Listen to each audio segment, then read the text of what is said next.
In 1921, the state of Pennsylvania witnessed one of the strangest and most chilling scientific experiments in history.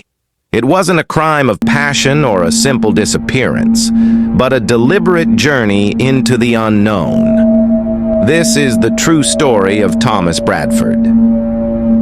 Thomas Bradford was a man obsessed with the unseen. In an era where spiritualism was gaining ground, he believed that death was not an end, but a transition. To prove his theory, he decided to perform an experiment that no one had ever dared to attempt. To commit suicide and send a message back from the other side. Bradford knew he couldn't do this alone. He placed a bizarre advertisement in the local newspapers, seeking a helper interested in spiritual sciences. A woman named Ruth Doran responded.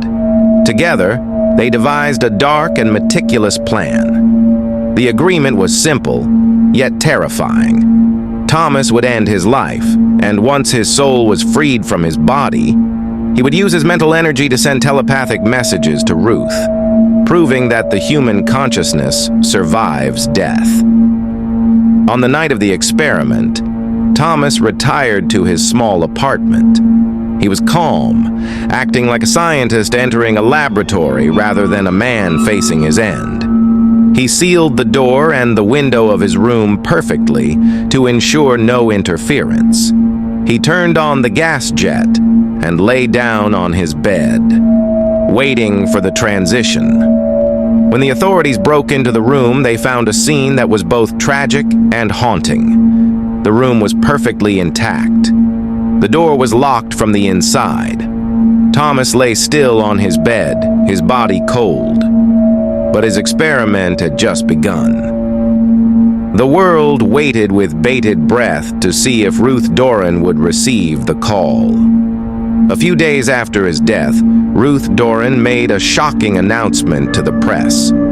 She claimed that she had felt a presence and heard a faint whispering voice in her mind. She stated, "I am his witness.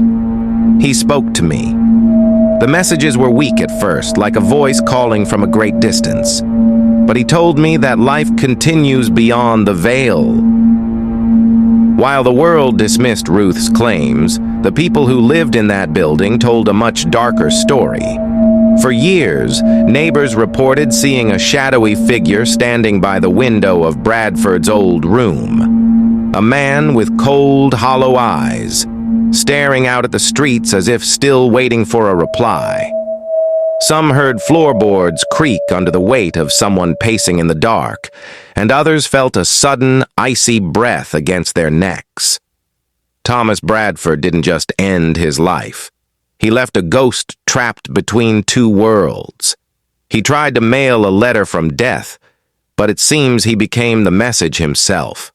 A shadow that refuses to leave, and a soul that is still, to this very day, trying to find its way back.